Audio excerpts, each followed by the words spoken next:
सनातन संदेश में आपका स्वागत है। महाभारत के 7 अमर पात्र, भाग 2। इस भाग में हम अश्वत्थामा के जन्म और उनके माता पिता के बारे में जानेंगे। भाग 1 में हमने देखा कि गौतम ऋषि के पुत्र शरद्वान ऋषि का तप भंग करने वाली अप्सरा जानपदी थी।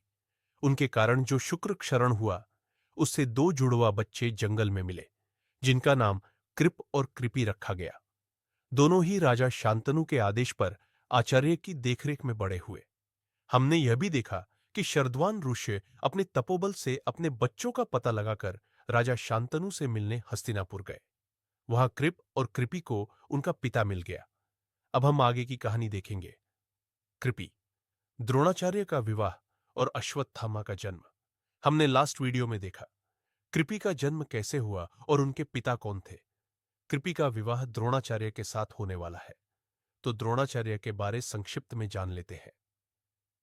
एक समय की बात है, महर्षि भारद्वाज एक महान ऋषि थे जो अपने तप और ज्ञान के लिए प्रसिद्ध थे। एक दिन वे गंगा नदी के तट पर स्नान कर रहे थे। तभी उन्होंने अप्सरा घृताची को देखा। उनके दिव्य सौंदर्य को देखकर महर्षि के मन में क्षणिक विकार उत्पन्न हुआ, जिससे उनके तेज का एक अंश द्रोण घड़ा में गिर गया। उसी घड़े से एक बालक प्रकट हुआ, जिसे द्रोण नाम दिया गया। समय के साथ द्रोणाचार्य का पालन पोषण महर्षि भारद्वाज के आश्रम में हुआ, जहां उन्होंने वेद, शास्त्र और अस्त्र शस्त्र विद्या में अपार निपुणता प्राप्त की। वे विशेष रूप से धनुर्विद्या में अत्यंत कुशल थे। अपने गुरु के निर्देशन में उन्होंने दिव्यास्त्रों की शिक्षा प्राप्त की और आगे चलकर वे एक महान आचार्य बने। हमने यह जान लिया था कि महर्षि शरद्वान की पुत्री कृपि अत्यंत सुशील, विद्वान और धार्मिक प्रवृत्ति की थी। अब वे विवाह योग्य हुई तो उनका विवाह द्रोणाचार्य से संपन्न हुआ। दोनों ही उच्च कोटि के ब्राह्मण थे और धर्म तथा शिक्षा के मार्ग पर चलने वाले थे। कुछ समय बाद कृपि ने एक तेजस्वी पुत्र को जन्म दिया, जिसका नाम अश्वत्थामा रखा गया। अश्वत्थामा का जन्म किसी साधारण बालक की तरह नहीं हुआ था। जन्म के समय ही बालक ने घोड़े के समान हिनहिनाने की ध्वनि निकाली।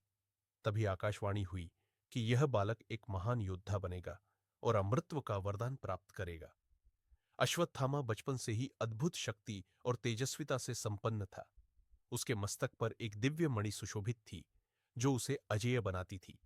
आगे चलकर उसने धनुर्विद्या और अस्त्र शस्त्र की शिक्षा प्राप्त की। आगे की कहानी।